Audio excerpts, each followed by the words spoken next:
So நான் உங்களுக்கு regular use, office use, நான் டெய்லியும் சல்வார் போட்டுட்டு தான் அவுட்டிங் போவேன், பசங்களை ஸ்கூலில் ட்ராப் பண்ண போவேன், இந்த மாதிரி ரெகுலர் சல்வார் தான் போடுவாங்கிறவங்களுக்கு ரொம்ப சூட்டபுளாக பாத்திக்கில் 399 பட்ஜெட்டில் சூப்பரான சல்வார் மெட்டீரியல்.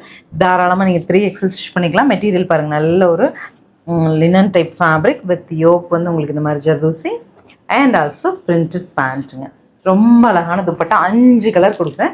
மினிமம் நீங்கள் 2 to 3 கலர்ஸ் எடுத்துக்கோங்க. ரெகுலர் யூஸ்க்கு 100% உங்களுக்கு சூட்டபுளாக இருக்கும். 399 பட்ஜெட்டில் கலர்ஸ் பார்த்துட்டு பிடிச்சது புக் பண்ணுங்க.